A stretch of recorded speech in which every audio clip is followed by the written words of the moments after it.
Hello and welcome back to my Filth.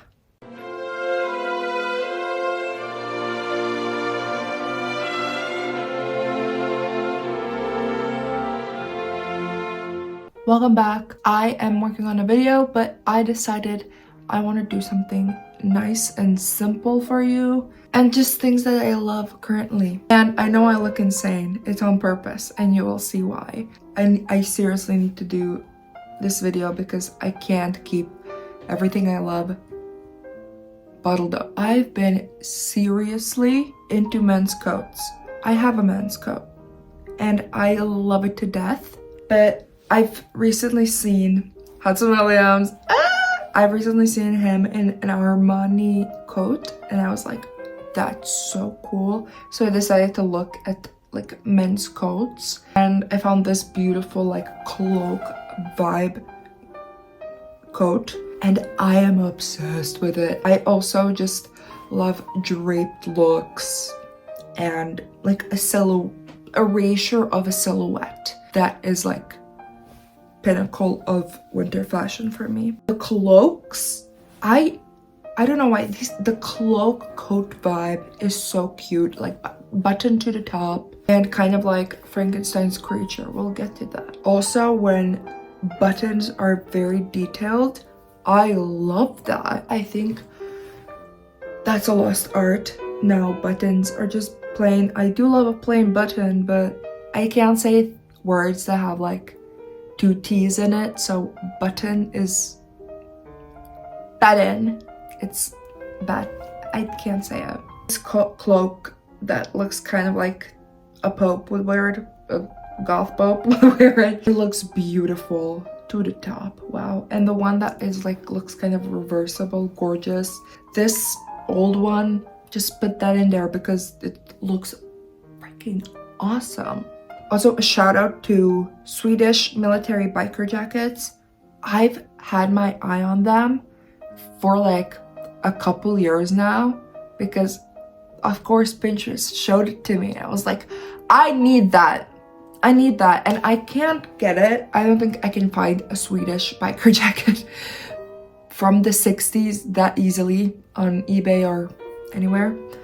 But if you have one, please give it to me. Size medium or large. Thank you. This beautiful washed green. The large collar and like the way it's like asymmetrical. The material overlaps. That's so cute. I love when coats and jackets do that.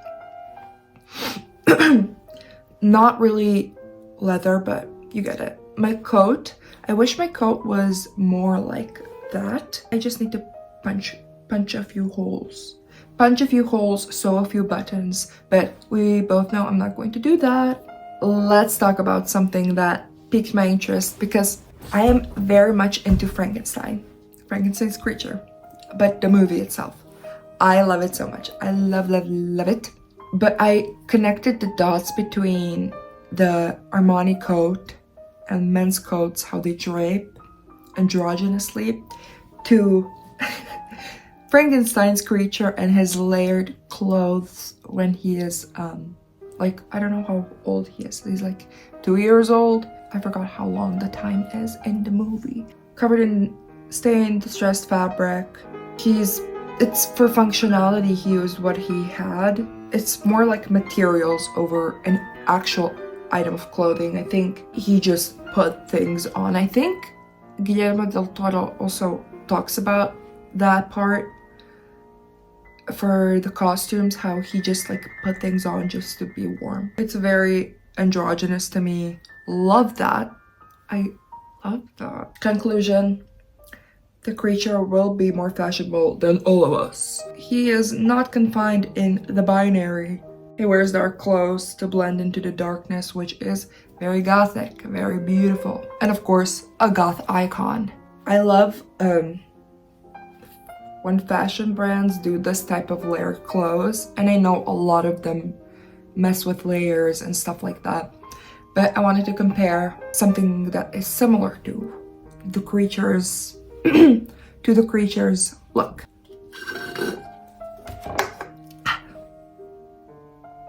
That tasted like gasoline. Should I do like a chaperone thing? Oh fuck. Oh no, but she has like a cigarette butt in her hair. What the fuck, dude? So I pulled looks from what I could find. Number 9 is one of my currently favorite clothing brands. Not what they did now, but what Takahiro Miyashita did in the 90s or 2000s. I forgot. I made a video a long time ago. These distressed layers, I think it's very popular amongst these alternative looking brands that aren't like polished, like let's say Prada, for example. But I really like that. It's similar with Undercover. I think one of them is also Miyashita's work. And I recently found Ziggy Chen. I really like this. This is like that silhouette thing that I was talking about. I really like the first position of layers, kind of like skirt on pants thing that was like popular. When was it popular? Like last year? Wearing a skirt over jeans, but I don't really like that. It's very Hannah Montana to me, and I'm not really Hannah Montana. I love how the materials kind of just blend in and move as one. And I'm talking about the bottom half, because the shirt, like the jacket, is straight, and the bottom is just looks like layers. The second picture, I love the little coat, but also like the way the skirt is like flowy and the bottom and the top is stiff. That's beautiful.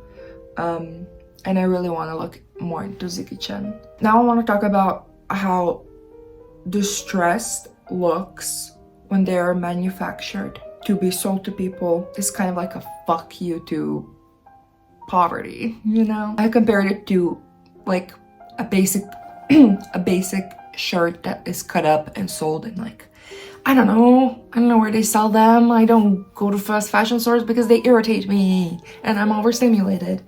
Like H&M, a distressed men's shirt from H&M, that is 50 euros. Fashion industries are famous for using different cultures in their runway looks, and oftentimes they profit off of poverty. Like shit like this, where it's like a shirt that's 50 euros and it's cut up, and that used to be like kind of a question when ripped jeans became popular. Like, why am I paying more for cut up jeans than I'm paying for normal jeans? This is a brand that I just discovered. I don't know anything about them, but this is kind of what I'm talking about. Is this mimicking poverty? It looks like, what's that one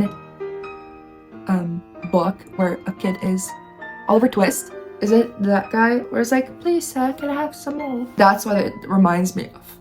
It could be like this detailed thing, and it's so concise with what is going to be torn or ripped apart, but it is mimicking the working class. It's mimicking poverty. Yeah, and it kind of rubs me the wrong way in fashion. You kind of have to use context with designer's past and what his imagination is and his influence is. It's not black and white. I want to talk about a little bit more about Frankenstein's clothing and how that all worn and torn stuff can be styled. I recently bought a scarf. Oh wait, I have to pause. I did 3 months no buying clothes because I realized that I am a sheep. Not really, but I like to purchase stuff. I did it, no problem. However, I went to the thrift store. She went to the thrift store. And I saw a beautiful scarf. It's so Frankenstein. It's so Dostoevsky. I love it. I had 3 days until I completed my entire 3-month no clothes shopping thing. Detox. Rehab. And I couldn't wait 3 days. Because everything was like on sale. So I was like, I need this. And I didn't even realize until I was walking out the door. So yeah, that's my confession, but my friend said I can excuse it as accessory. So do you forgive me? Do you forgive me?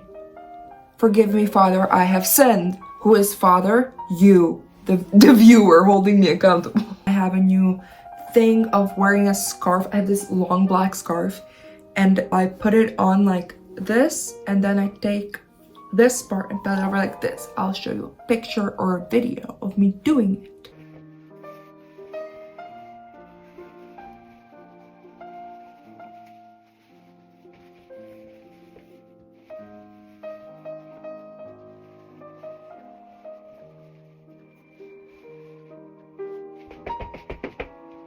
Dr. Frankenstein, Elizabeth's wedding dress. I've been obsessed with how this could be turned into couture or just a runway look. En de meeste en de lade Findikoglu. I'll just pronounce it the way I would pronounce it. Imagine if they combined brains and made Elizabeth's wedding dress. Oh, wow. I put a picture of this like stringy looking suit and skirt by Renaud. It looks beautiful. It was very Elizabeth-esque, and I've been obsessed with Delara's work. For example, I'm not sure if I'll be able to put this picture of the girl, but that is awesome. And also this doll rococo dress is amazing. It has bows. Absolutely love Delara. I want to talk about Sofia Isella's Filth. Sofia Isella is a singer and songwriter, and honestly a performer. Sofia Isella uses dirt as an escape from beauty, from purity. The grime is her revulsion. By looking at her on stage with messy hair, dirt all over her, scrappy clothes, and you can see a symbol of resilience. I saw this amazing video that I will put in the description with the timestamp so you can go watch it and then come back. She puts on this makeup, this dirt, and this resilience is against purity that women are subjugated to from an early age. Filth is hostile and malleable, provoking, untouching, and undesirable. It's rejecting the patriarchal norm of the word pure. People who haven't faced dirt, metaphorical or literal, for them this is radical. Her being uncomposed, unfiltered can be a triggering visual. Therefore, I think she needs to expand on her filth horizons. I love it. I love the message. And imagine her in like a very dirty wedding dress. This filth versus pure discussion can be tied to the second slide, where layers can seem disgusting. So when I was thinking about Frankenstein's creature, I'm just gonna call it the creature, I had thought about the difference between a produced distressed garment and a true worn out garment. In this case, his dirt-soaked clothes and filth is pure. But what is more pure than dirt? There is an essay topic for this metaphor and psychology, but I'm not the one that can write it. So if you can write it, DM it to me. Thank you. And she inspired my makeup to look dirty. Obviously, I did not come up with it. I have a reference photo that I will show you. Who the fuck is banging on my roof? Hello! Next thing, I've been obsessing over vintage sleepwear. It is plaguing my Pinterest boards and I love it. It is usually like 18th century. I just wanted to show them to you so you will know that they exist. All nightgowns are beautiful, just plain white, simple. But imagine them like black, or imagine them in colors, like solid color, and like this type of blue, flowy, decorated with some frills.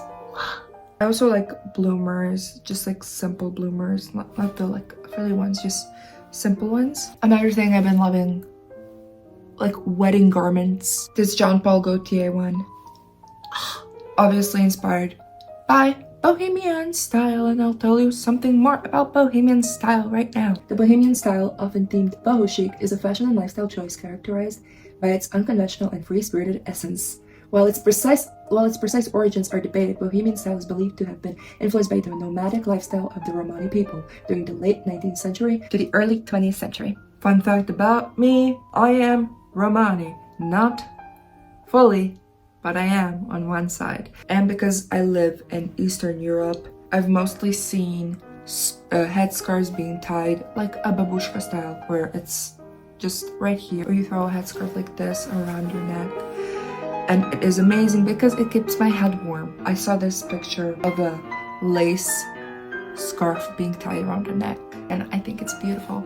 I saw this term, bandit wife, and it is gorgeous. For some reason, brides in 1915 had cut out holes for their eyes in the veils. It was named the Domine veil or bandit veil, according to Sandy Liang. There is an entire bride headpiece history thing that I can't go into right now, but I will leave a link in the description.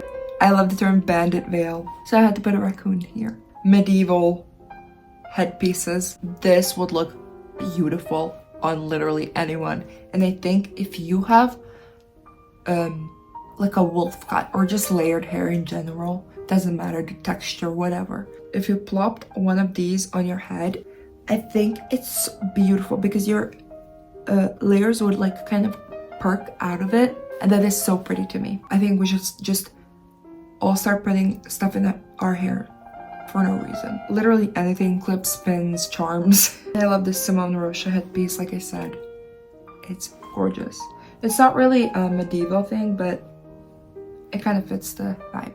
I love 60s and 70s makeup, mod makeup, just like a blackout eye and clumpy lashes, adorable. I really want to start playing with eyeliner more. Maybe do it like a bit smoky, like the picture. Do it like her, or maybe add a lash like the picture underneath it. More makeup ideas. I was inspired by the picture in the middle to do this. Of course, it does not look the same because I can't tell exactly how they did this look, but I tried my best to do my version of it. I've been obsessed with shimmer, unflattering but flattering makeup, something that just doesn't look conventional, but it looks amazing. This picture kind of looks zombie-esque. Silver, red, and white blush. I want to talk about white blush. I love it. I tried it out for the first time. I put a bunch of it right here. It is amazing. I love it. I think every person should try white blush or light pink blush for a more unconventional look. Smoked out lipstick. I've been obsessed with smoked out lipstick. I made a video with my smoked out lipstick once. I loved it. It looks beautiful. So yeah, that is everything I've been obsessed with recently. I'm also obsessed with high knee boots. I have a high knee boot that I love. I wear it all the time because it's comfortable and it looks bomb with my jeans. That's it. That's everything I've been obsessed with. Tell me what you like. Maybe you like the same thing that I do. And I know my teeth look yellow. Make sure you're subscribed. I hope you enjoyed the video. Like and comment whatever. Thank you for being here and thank you for watching. And I'll see you hopefully soon. Hopefully soon. Bye.